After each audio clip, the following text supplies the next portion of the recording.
I've been playing y'all's games. I'm blown away. I'm extremely impressed. Oh, I didn't even know UCR had a video game club. Now I'm like, what? Why did I not get in on this while I was there? Oh my goodness. you're an alumni of UCR as well? Yes, I went to UCR. I graduated in 2020, very Oh, recently. Yes, I was the same class as JT. mhm. Okay. Yeah, were you also in creative writing as a MFA student? I got my MFA in screenwriting. Yeah. Okay. Mm. Wow. Which Okay. is kind Interesting. of the closest thing you can do to video game writing, I think. Not a lot of colleges offer that specifically, but Mhm. All right.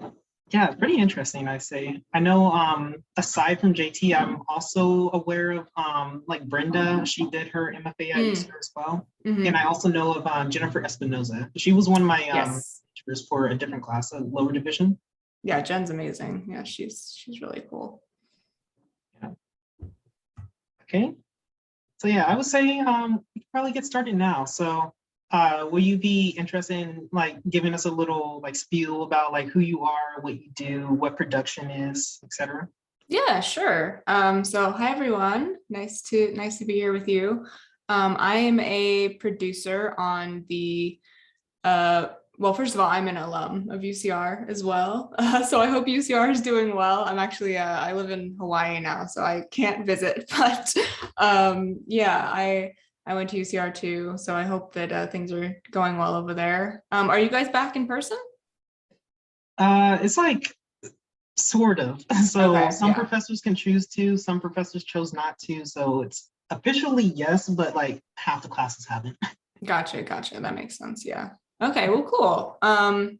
So yeah, I am a producer on a podcast radio drama show called Radio Outcast. Some of you were probably here for JT's talk as well. He works on it too. And even though it is a completely indie project, I came on as the producer after the creator director Fernanda asked me to.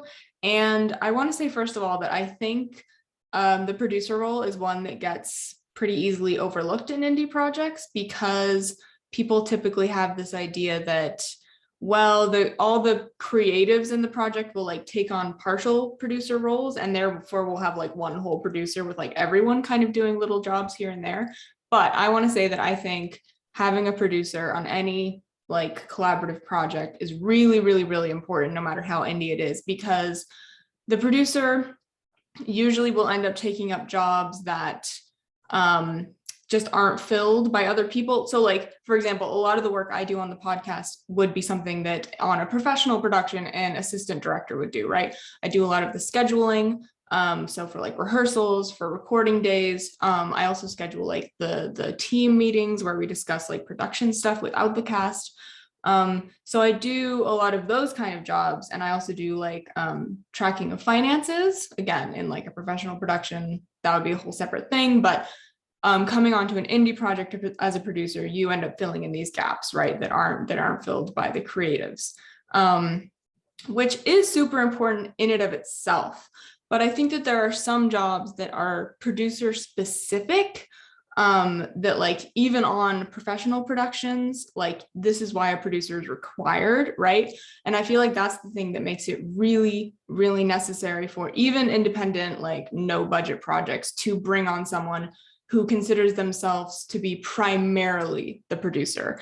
And from my experience, that role that the producer fills, specifically producer role, is basically managing egos, right? So on any creative project that's, no one's getting paid, like no matter how much you might like each other in the beginning, right? There's going to be conflicts of interest. There's going to be people getting burnout. And there's going to be just like clashes of personality, right? Again, even if you're all very good friends, once you embark on like a major project together, those things happen. So for me, the role that I've taken on specifically as only my producer role is like checking in with the team and saying, how is everyone doing? Do we need to rearrange the roles. Is anyone doing more work than they should? Is anyone getting really burnt out, right? And so in every production meeting we have, we'll have those conversations. But if on an indie team you don't have a specific person filling the producer role, I feel like those conversations don't end up happening, because who wants to do that, for one thing? And for another thing, when you're in the creative seat and your ego's been bruised for whatever reason, or something else is going on, you don't want to come to that conversation in anger, so you might hesitate to bring it up at all. Whereas the producer has to be the one who has no ego, right? Has to just sit and be like, whatever feelings they're having, they just have to be like, no, my first priority has to be this project moving forward and getting completed. So I cannot have the like period, like you have to be the one who is just has no ego when it comes to the project.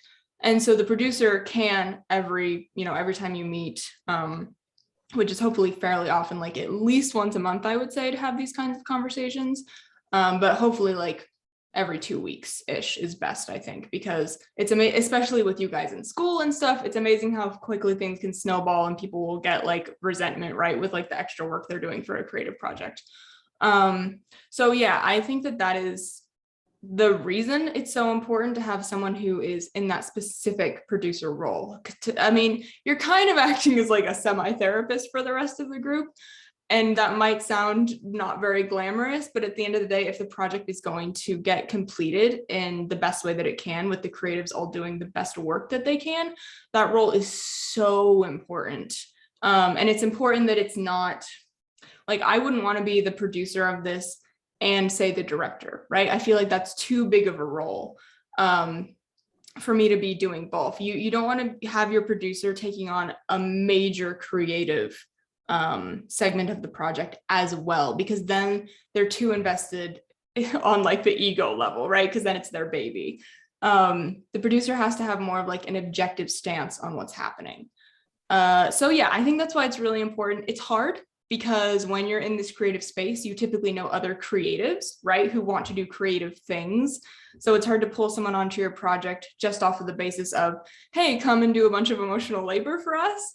But it is super necessary. And I think that there are people really interested in producing. And even if, you're a creative yourself, you could produce a friend's project who you don't have as much creative input in. And again, like I do other things. So like I do a little bit of voice acting for the podcast. I do like a tiny bit of writing. I do, whatever basically needs to get done. But at the end of the day, I do consider myself the producer of the project. And that helps me maintain the stance of like, it is my job to make sure things aren't falling apart on the like personal level with this team. So yeah, I just feel like that's something that gets overlooked in independent projects a lot. And my experience with the podcast has really shown me like how essential it is. That being said, I've seen a lot of y'all's projects. I've been playing your games and they're all looking fantastic. So I can't imagine that there has been, too much breakdown in that sector, but that's my advice. Yeah, I think that's it for my opening spiel. As far as like things I can answer questions about, as I said, I handle like the accounting. I handle like talent outreach. So I go and like find talent and send them contracts once we like are in agreement that we're going to work together. So I can talk about contracts. Managing talent, I handle all like the emails back and forth with the cast. That's a huge part of a lot of what any producer is going to do is just emails, right? You're like managing the team. Yeah, so I can take any questions, or I can cover like a specific area if anyone's interested. Yeah, if anybody has any questions, feel free to ask now. I would read the chat, and if you would like to read the chat yourself, you can as well. Yeah, I got it open. If nobody else has like first questions, I do have a list of questions that I can ask to try to get the ball rolling. All right, I'll give it a few just in case there is.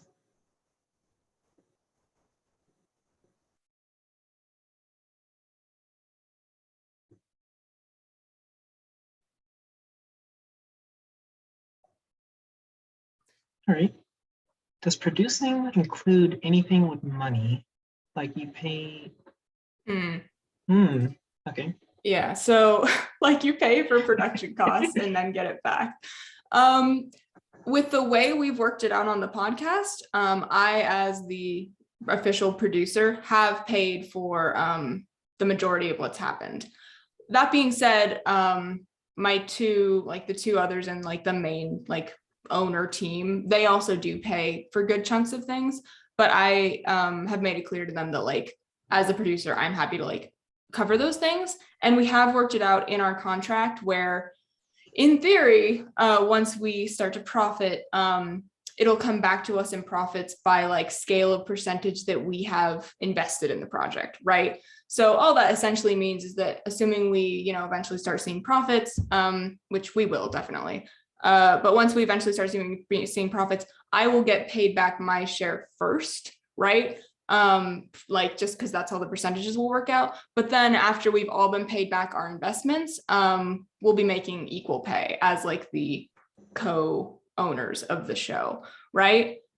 So yeah, so it really, I feel like with independent projects, it's really just about who can pay, right? Like you don't have to have capital to be a producer, I don't think. I think that what's much more important for the producer is like the things I was talking about earlier about like, you know, keeping the team as like a nice, happy unit.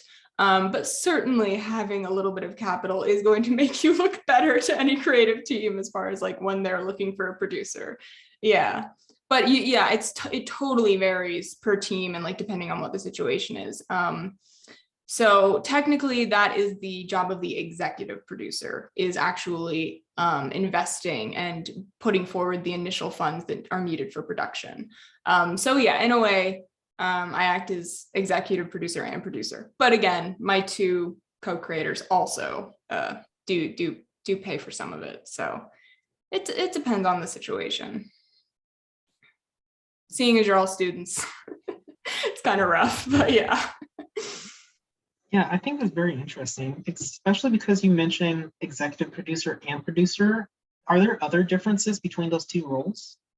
Well, it really depends on which industry you're talking about in the project, but generally speaking, like the executive producers you see at the end of a film, usually most of them had almost nothing to do with the production, right? They just provided funds. That's technically what executive producer means. But a lot of the time you'll see someone who is an executive producer and a producer, right? So they put up a bunch of money, but they also acted as a producer during the actual production. Like a lot of the times actors will be executive producers, right? Because they fronted a lot of the money for the project because they wanted to do it. So yeah, they are two different roles, but they often go hand in hand. Executive producers also, like depending on how much they fronted, right, can have a lot of say in like how things shape up. Like if they see a cut and they're like, I don't like the way the controls are working on this, right? You need to change it because I give you $1 million. So they do have a lot of power in that way, but typically they are not involved in like the on the ground production of whatever it is you're doing. Mm-hmm. So yeah, if any of you have dreams of just being executive producers, easy job, just be a billionaire, you know, easy. Yeah, that's hilarious. Yeah, anybody else have any other questions too before I ask like any of my questions?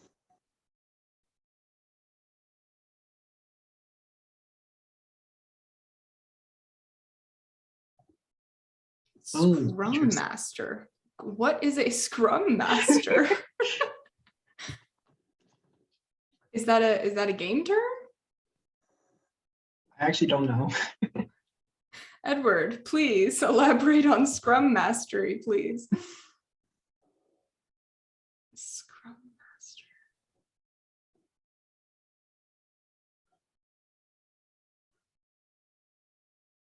I mean, what I will say is if the project is independent, no, right? You don't have to get certified in anything to do, you know, the various jobs that producers usually do on any given creative project. But assuming that that's some kind of game term, I would think it would help greatly. Those who are work closely with developers or software. Oh, okay. Oh. So it's specifically about software. Gotcha.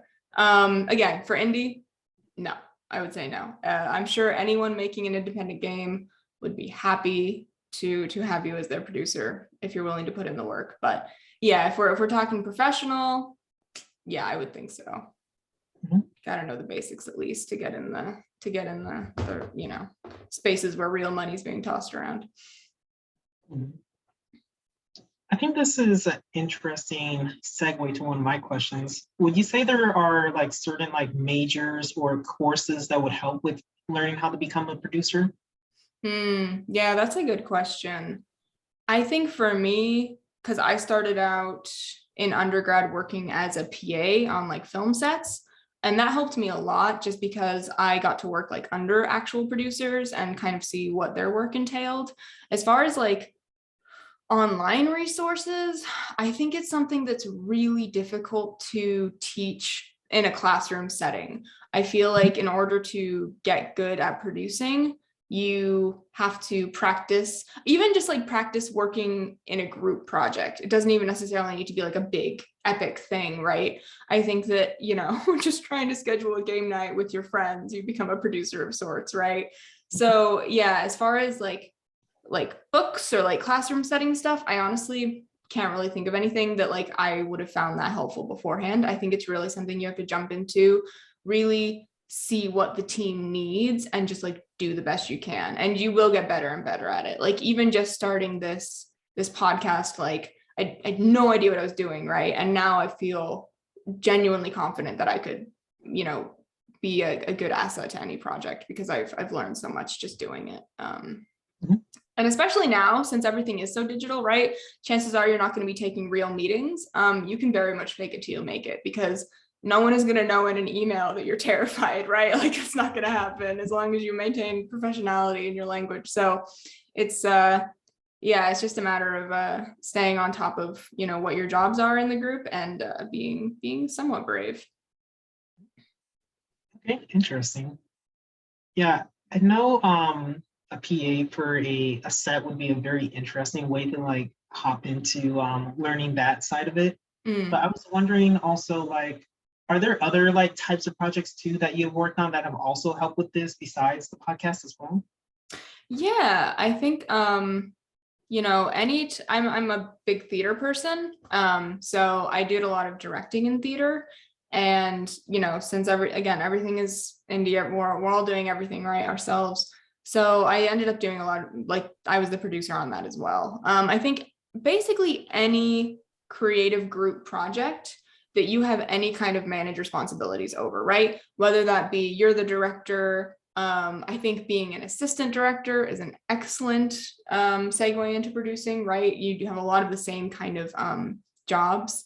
And I think that anytime that you're managing a creative group in any capacity, right? And like I said, a lot of indie projects don't necessarily bring on someone who's specifically supposed to be the producer. So if you find yourself in a project that is like that, you can kind of get ahead of things and think to yourself, okay, if we had a producer, what would their duties be? And kind of start filling in some of those gaps yourself, right?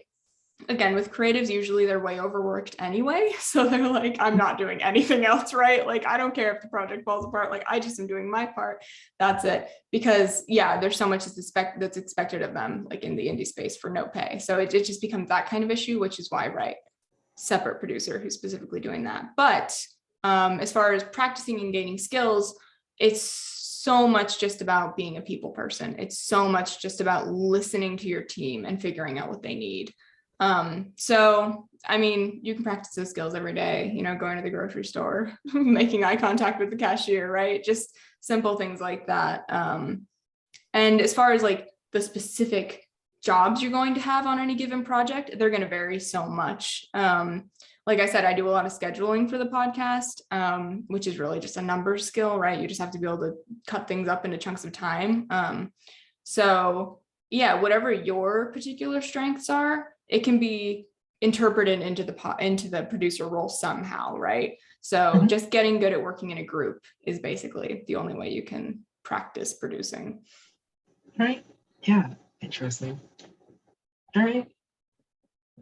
Anybody else have any other questions before I just hop into my questions? Because I do have a list of questions that I can just keep going back and forth on.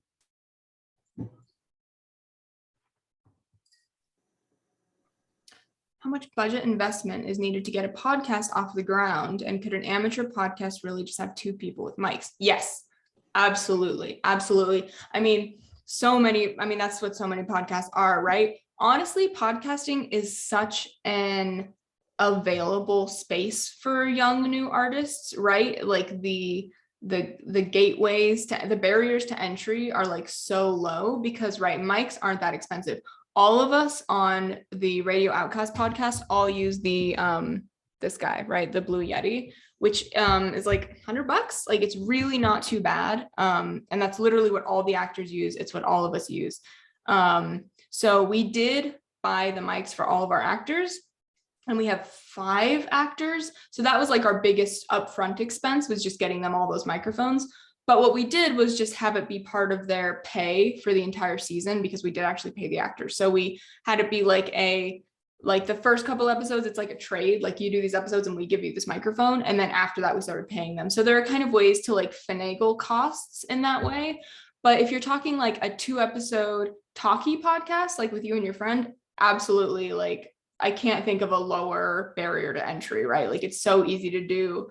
And it's so easy to, if you have a friend who you have like a good, whatever with, it's so easy to create entertaining content in that way. If you're talking about a narrative podcast, like a radio drama, I have heard some of my favorite radio dramas, right, are basically just 2 people just talking, 2 characters, right, with like some decent sound design. And you don't really need super fancy, editing software either.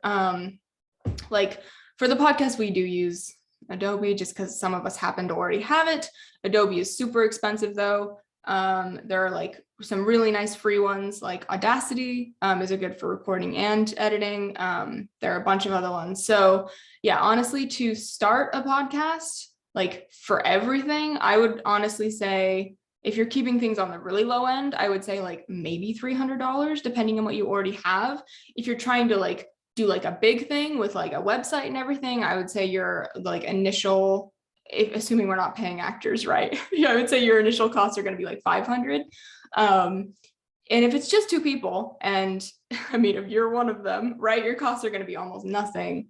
The main thing for narrative podcasts is having that unbelievably solid script, right? Because in podcasts, much more than in TV or any kind of visual media, the script is everything, right? It's the only thing that's there other than the quality of the acting. So yeah, incredible script, incredible acting. Even though podcasts are very easy to get into money-wise, they are an incredibly oversaturated market. And because of that, you're up against some like extremely tough competition, right? Because like so many people have done it. But that being said, I do think if you have a story you want to tell and you think it could be done in an audio format, I feel like it's a really good jumping off point. Because like Netflix just adapted Archive 81. What is it? They just adapted a narrative podcast, and it's doing pretty well, like as a Netflix show.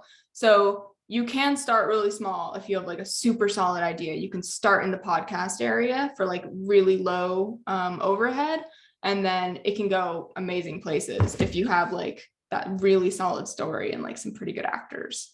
Yeah, so I would recommend it, honestly. It's a fun space. Also, like the podcasting community is just very encouraging and like fun, and we haven't had any like drama or anything, which in indie creative spaces is very prevalent. So yeah, I don't think it's too difficult, and if you've got the idea, I would definitely say it's a good place to start.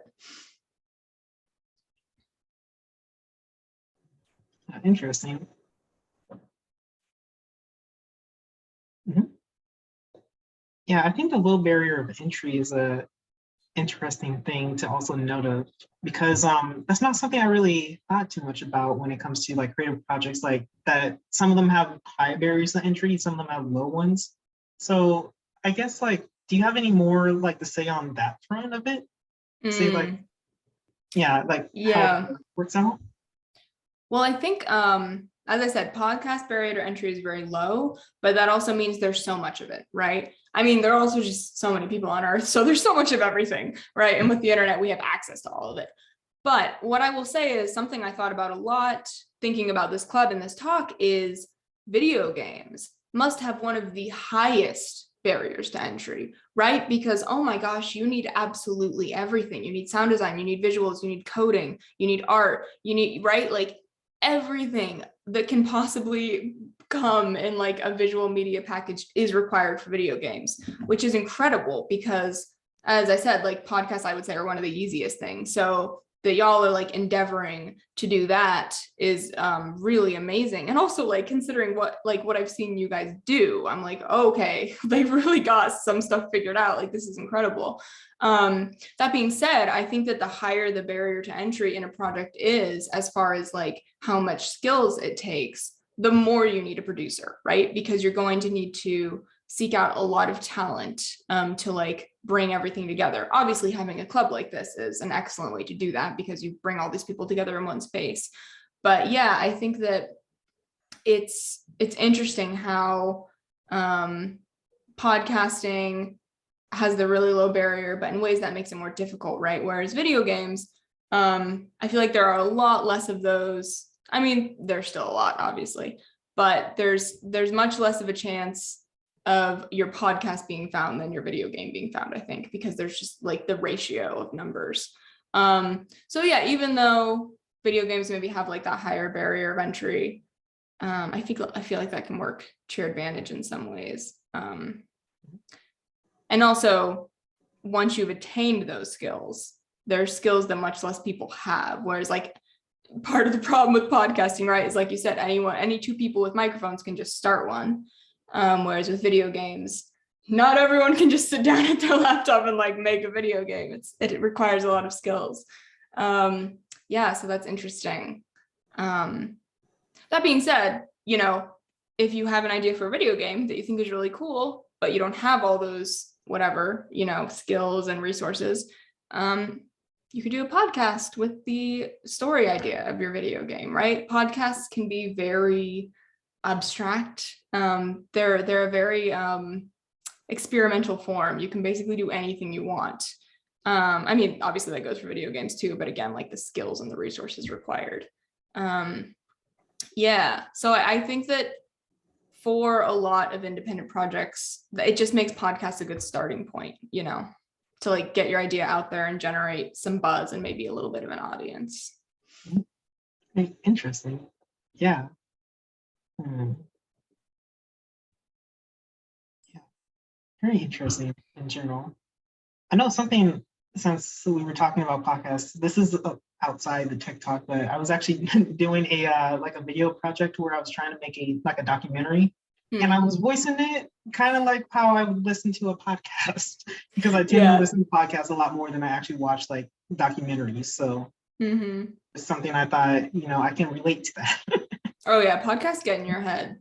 Like whatever it is I'm listening to, that becomes the narration in my head. Like it's very interesting. And I feel like people have gotten so used to podcasts that they're much more, I mean, obviously like radio used to be huge, right? Radio was everything. And then TV came along and we're like obsessed with visuals now. But I feel like recently people have become so accustomed to podcasts that usually even if it's a video, they'll just listen. They won't even watch it, right? Because they're doing chores or something.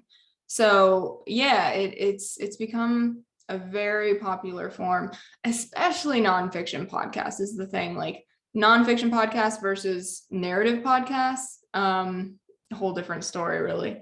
My podcast is called, here, I'll just pop it in the chat, Radio Outcast, and then that's our website. Spelled that right? Yeah. We just finished our first season, actually, so that's very exciting and kind of unbelievable. We just finished it on Wednesday. The last episode came out. Yeah, and I think that one thing where podcasts and video games really come together is sound design, right? Because I feel like it's so essential for both. You know, the best video games have the best sound design. Like it's unparalleled, really, what games can do with sound. So in a way, they're like very, you know, they cross paths for sure. I talked to our sound designer JT a lot about like, oh, like what if we made a game and like what would that sound like? Because it's just so exciting to think about having like in a game that reference point of the controlled character and like what they're hearing and how that changes as they move around. So yeah, getting into sound design is, you know, like I feel like doing a podcast is really where you could hone those skills because it's literally all there is. And you have to convey so much just through sound. So yeah, it's a really fun medium.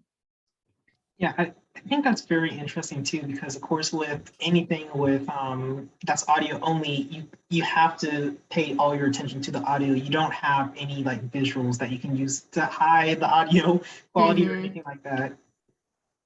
Yeah, it's challenging for sure. But I feel like once you have done it, you're going to take all of that sound design knowledge into any other medium you work with, and it's going to be so much enhanced because of that, you know. Yeah, okay. Yeah, definitely for the Radio Outcast, I would love to like share that link in our Discord server if you would like to I don't know if you would like to share that or Oh yeah, for I'll be sure. happy to like include it. Yeah, definitely. Yeah, go ahead. Oh yeah, I mean, I'm the producer, so you want to promote it, you go right ahead. We are happy to hear that. All right. But yeah, definitely if anybody else who isn't in this meeting but also is interested in the podcast, hopefully they would also hear it and listen to it and hopefully like support you along the way. Yeah, I mean, definitely. And like always feel free to like, you know, reach out to us because we're 3 independent artists, you know, and we're always looking for projects and like cool stuff to look into. So yeah, I mean, we can definitely be a resource for y'all. And I mean, yeah, do check out the show. Yay. Yeah. All right. Yeah, so I do have a another question that is related to like creative people as well. You mentioned talent outsourcing, or maybe not outsourcing, but like searching for talent. Can you explain like a little bit of what that process is? Yeah. Well, so luckily we're in an age where you can just hop on TikTok, search a keyword and find 50 independent artists who are trying to do a thing, right? So honestly, I mean, yeah, TikTok is a great resource for that, I found, because, you know, that's where a lot of younger artists are trying to make a name for themselves and display a lot of their work. Any social media platform though really is great for that. I find that obviously, you know, Twitter and Instagram, if you're looking for like graphics, if you're looking for art, that's a great place for that. For casting though, that was definitely the most challenging thing for us. I put out a casting call on Backstage, and that actually cost a little bit of money. So that's where we got most of our results. So I'm glad that I did it. But yeah, so for casting, I mean, it kind of depends because if you have someone on your team or if your project has like a Twitter or something that has a big enough following, you can just pop a casting call on Twitter, right? And you'll get a billion voice actors coming at you. They're all over Twitter.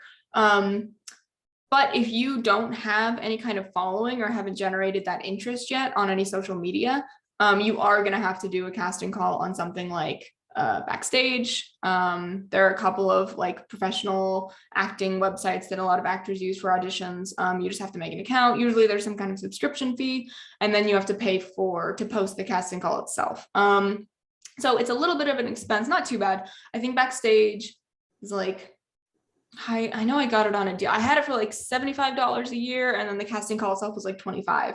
So it's like $100 all said and done for the casting call. But you do get a ton of results. And it's also nice, especially if you're specifically looking for voice actors, they can record from anywhere, right? There's no need for them to be in California. So it's nice to get that kind of like wider reach. We actually have an actor that we found on Backstage who's in Philadelphia, right? And he's fantastic. So we were really lucky to get that. But yeah, if you want to keep the cost down as far as searching for people, TikTok indispensable, right? Like think about what kind of artist you're looking for and which social media platform they typically post on. And then usually if they're somewhat professional and looking for work, they have some kind of like email here for business inquiries, right? You just send them an email introducing yourself as the producer, director, wherever you are. I usually don't come straight at them with money if you are offering any money, right? I usually am like, what are your rates? And then they're usually like, what's your budget? And then I just go ahead and tell them what we're willing to pay, because that can go back and forth forever. But yeah, I try to be in that initial email to the people, and you usually end up sending out a couple, right? And then you get back a couple responses, and then you go back and forth and see who's the cheapest and who you think is best for the project. But in the initial email, I think the most important thing is to be very clear and give them specific links and like media that they can interact with, so they see that, one, this is a real project, two, if it's something they're interested in, right? And then also trying to prove that like maybe we have money, right? Like you don't necessarily want to bring that up right off the bat, but give them the impression that this is something that a lot of people are working really hard on. So if they worked on it too, their efforts wouldn't go to waste, and it wouldn't be like, because I mean, every indie artist knows like half of what you do ends up coming to nothing, right? Because people fall through and, you know, projects don't end up getting done. So when you're trying to get someone to work with you, right, first step, find them. Second step, convince them that this is something that is going to get done. So their work will actually be involved in something. Yeah, so be specific, include as much proof of concept as you can. Proof of concept just being like art or website or a social media handle that has whatever amount of followers. Yeah, that's definitely one of the most nerve-wracking parts of what I do. I hate waiting for those return emails to the first like outreach email. I hate that. And you won't hear back from a lot of people. And a lot of people will expect way more money than you have. But that's okay, because once you've made that initial step of reaching out to someone and they've responded, maybe when you have more money, you know, you can reach out again and see if they're interested now. Honestly, in my book though, it's so much more important to find someone who seems like they're going to be good to work with than it is to necessarily go for the person who seems to be like the most insanely skilled at what they're doing, right? Because at the end of the day, you have to take into account the level that you're at, right? So you can't expect someone who is hyper professional with super high rates to work on something that isn't at their level, right?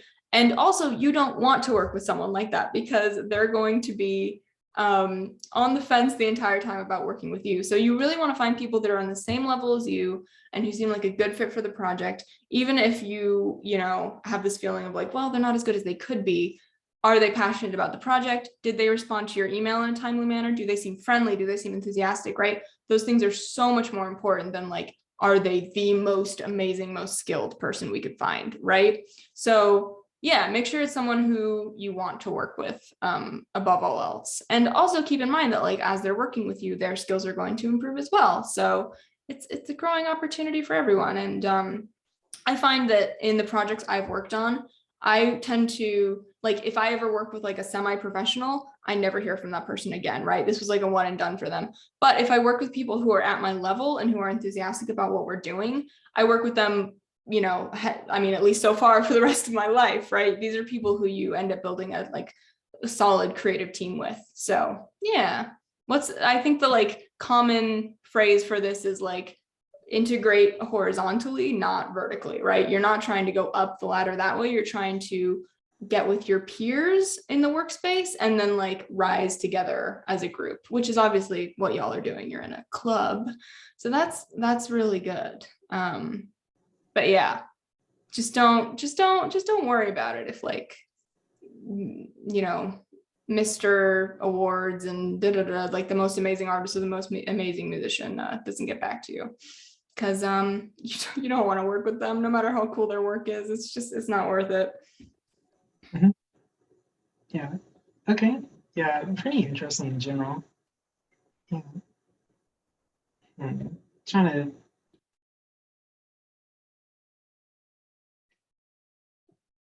I was thinking of another question, which was basically, do you know what working with indies in an indie setting is like compared to like a higher or triple A setting, like in relation to this explanation?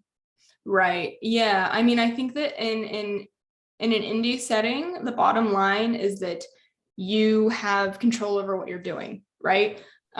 You had an idea or your friend had an idea, someone in the team that you're working with specifically had this idea, and you're all working together to bring it to an audience and try and grow it, probably slowly because you're not doing advertising or anything like that. But it's essentially this idea that you had and you're doing it the exact way that you want. If you're working for a studio, that is not the case at all, unless you've been in the industry for like 50 years, right? Like, unless you're like one of the bigs. So for artists who are just starting out, independent projects are really the only chance they have, unless they strike it like insanely lucky somehow. They're really the only chance they have to make their project. And I think that for people who end up working in studios, be it, the video game path, the film path, whatever it is, they typically just end up doing, and like, I'm no shade to this at all. Like, I think it's a perfectly viable career path, but you make money, right? You make, a good amount of money. You make a living wage, probably, if you're working one of those professions, but you are not doing your projects at all. You are working on a small little job as part of this huge project to fulfill someone else's vision, someone who you may or may not have met, right? And a vision that you may or may not like. A lot of people who work in studios or for studios work on things that not only like they don't like just as a concept, but stuff that they don't even necessarily agree with as like a message that should be in a game or film or whatever, right? But that's how you make money. It's just like serving someone else's creative purpose or creative ideas. And I think that if you are really willing to put in the grind and work up the ranks and do that, fantastic. You should do it, because that is how you're going to get that huge project with $1 million budget. That being said, if you go the indie route, you can also end up in that seat, right? If something you do ends up being fantastically successful, which on the internet is totally possible. You just have to hit that nerve of what's going to be popular next, and you have to put out really quality stuff on a regular basis, which is incredibly difficult, especially when you're not being paid. So yeah, I feel like the question of like studio, indie, it like truly is a fundamental question of what kind of life you want to have. If you want a paying job that's basically an office job but is like art adjacent, studio, sure, you know what I mean? If you have like a really specific idea that you're obsessed with and you love, indie is for you. And, maybe that super successful idea that you do independently will be successful enough that you'll get launched into studio spaces. That can happen. But it really depends. Like, someone who's super specifically into coding and not even necessarily that into video games, I could definitely see going the studio route, right? Because like they just want that specific job. Someone who has like a really broad vision about a specific game they want to make, that's probably going to be indie. So it's a scary question because when I used to PA on film sets, work as a production assistant, I thought that that's what I wanted to do. I was very into film. I wanted to work up the ranks and eventually be like a director.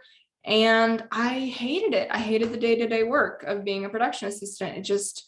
I just couldn't do it. And knowing that like, that's what I would have to do for the next, like at least 10 years before like, whatever. It just wasn't worth it. And I think working in a studio space is a really important experience for whatever medium you're trying to go into, be it video games or film or whatever. I think it's important to see what the professional space is like, because it can be hard to kind of give up that dream otherwise. But when you actually see what it's like, you might love it. You might be like, oh, I adore coming to this building every day and working at this computer, and I like this team. Like, that's great. But for a lot of people, they have these dreams of like, oh, like getting paid to do art and, working in a group of creatives who are also getting paid and having that whole life. And they realize when they actually get the internship or the job or whatever it is that it's much less creatively fulfilling than they would have hoped, because it does just turn into a job. Of course, there are people who somehow do both, right? They work at a studio and they work on their own indie projects. I literally don't know how anyone could do that. I barely have the energy for one indie project, but yeah, you definitely hear a lot of actors specifically talking about how like pursue your acting for free, you know what I mean? Like do what it takes to become the actor on the side. And then in your real life, have like a mundane job that has nothing to do with your creative work, because then that way you avoid getting burnt out on the creative side of things, right? So if you're wanting to do independent art, I would say getting like a job that doesn't necessarily have anything to do with it is a better move, versus like doing your independent projects and aiming for that studio job. I just think that they're not super compatible, but anything can be done. It's just a matter of like truly how much energy do you have, and yeah, how much are you willing to give up in the studio space? But depends on the studio, depends on the person for sure. Yeah, pretty interesting. I know, I believe it was, this is outside of video games and podcasts, but I believe it was the author of Fahrenheit 451. He wrote the entire novel in a single month. So don't even talk to me about it. I can't imagine somebody grinding out an independent project that in that amount of time before whatever other events were coming up right after it.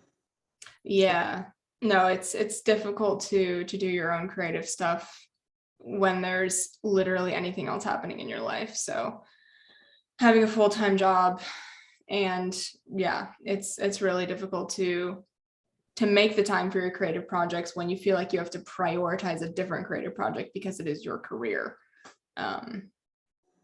But again, some people like it. It's definitely something that you have to try out. The other thing is, obviously, it's incredibly difficult to get a job with a studio. So, you can always try, but I wouldn't be too heartbroken if it doesn't shape up to be the path that you end up taking, especially nowadays with the internet and everything. Like, so many of the most popular games that have come out within the past decade, like, are indie, right? Like, there's been a ton of that. So, yeah, I would not lose hope if your studio dreams die.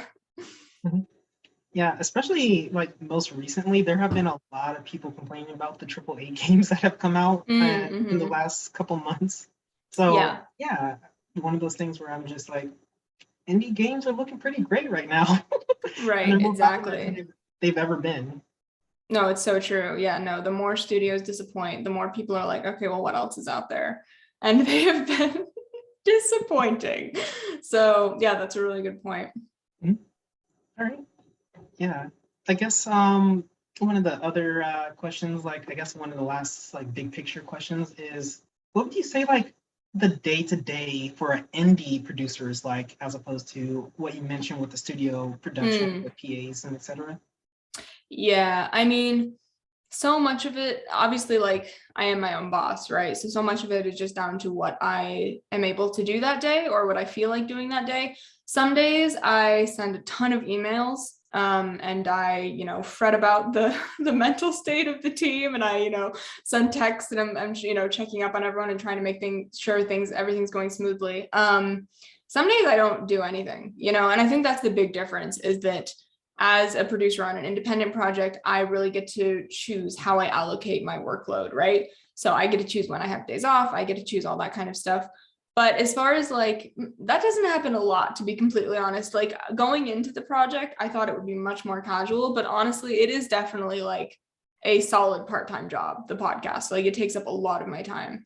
And as far as like what I do on a day where I have like a full work day for the podcast, I definitely send a ton of emails, because there's always some kind of like, either I'm trying to get a song from the composer, I'm trying to get additional voice lines from an actor, I'm arranging a production meeting. There's just like, that takes up a lot of stuff. And then all of us on the team work on the marketing side of things. So that means like social media posts, like outreach to like people who might be interested in the podcast. So that's something that comes up a lot. And during the editing phase, the like post-production phase, I guess, of the podcast, which is like the editing, the sound design, the actual posting of the episodes, all that stuff, I actually do the dialogue editing, which is basically just the editing, other than the sound design. I edit all the like voice actor lines. So that takes up a ton of my time. And that's another example of like, when you're the producer, you take on the job that needs to be done, right? That definitely wasn't something I was expecting to do, but someone had to do it. And then, yeah, so arranging meetings, reaching out to members of the team who like need to do stuff. A lot of it is follow-up emails, right? Because I'm like, hey, that's the thing about being a producer. Like when I started, I was terrified of follow-up emails. I was like, okay, I already asked them to do this. I can't ask again, but I have completely lost that. I will send 3 emails in a week if I have to, being like, yo, get back to me. Like, what are you doing? So yeah, it's a lot of that kind of work. When we're recording, when we're doing like recording episodes with all the actors, it's so much scheduling because I schedule all of the recording sessions. So I break down like how many pages does the script have? How many minutes do we have? So how many minutes do we have per page? How many minutes do we have for each scene, depending on like how many pages are in each scene? So it's a lot of that kind of work, which is very like assistant director work, which again is like a lot of producers end up doing AD work. So yeah, it really depends on the stage of production we're in and the day. And yeah, the stage of production in the day, but it's always a lot of emails. So you're definitely going to have to get used to that.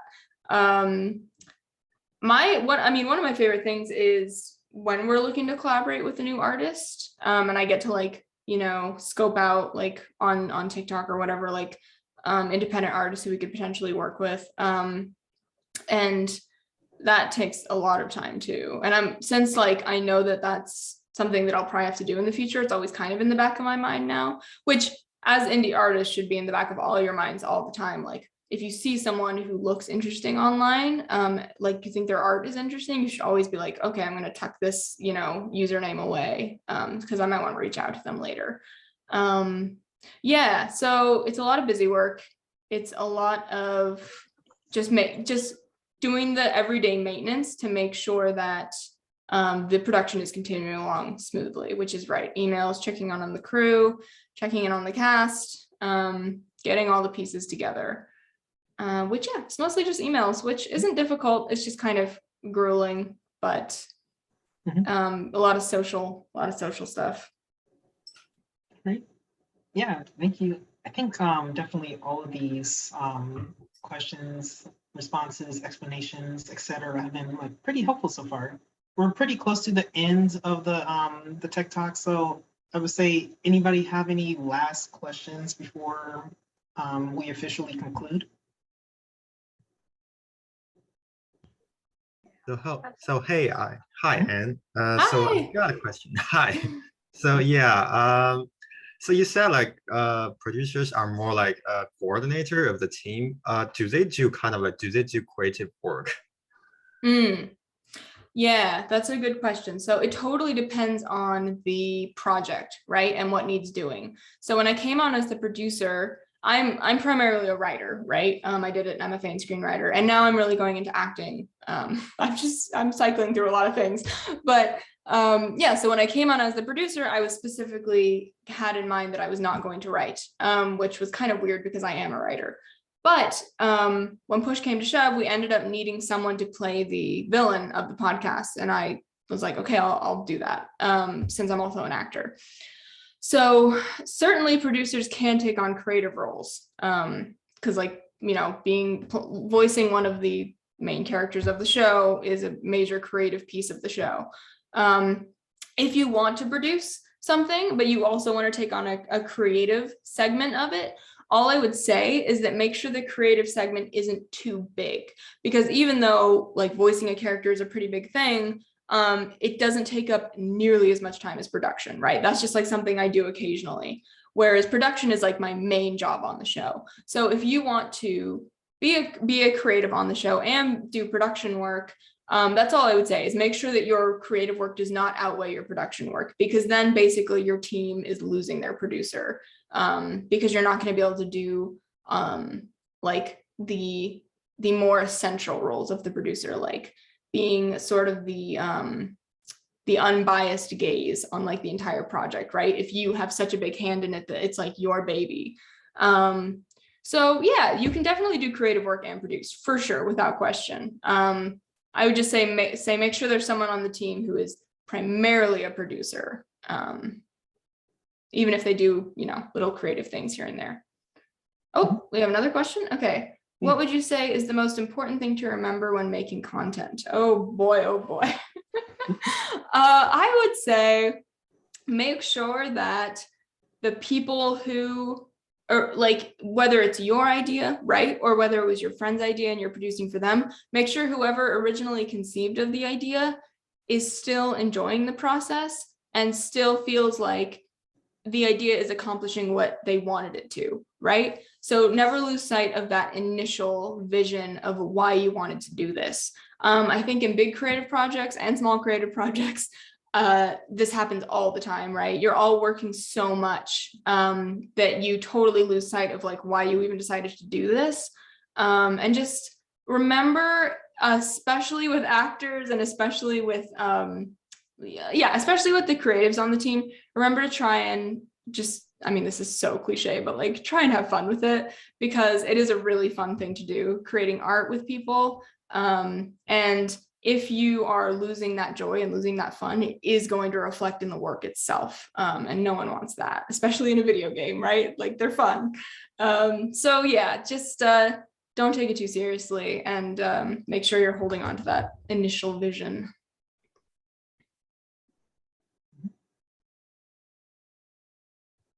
Yes, well, you can connect with me. I'm not on social media, which is weird for a producer or any independent artist in this day and age. I know, but I cannot stand it. I can't do it. It ruins my mental health so much.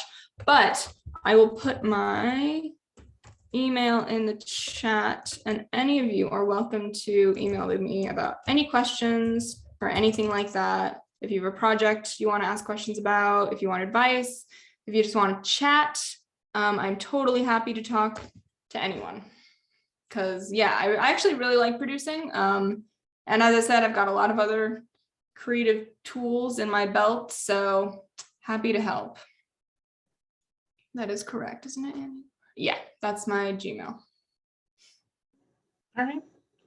Yeah, thanks for having me, guys. This was really fun. Yeah, this has been a great time, like being able to talk to you about production, what you do, and who you are. So right now, one of our workshops is about to begin on Discord, so people are going to leave for that. I'll still be on for a little bit, just in case there's any extra like questions that couldn't be fit into here. But otherwise, I will end the recording right now. Okay. Okay. Thank you, everyone.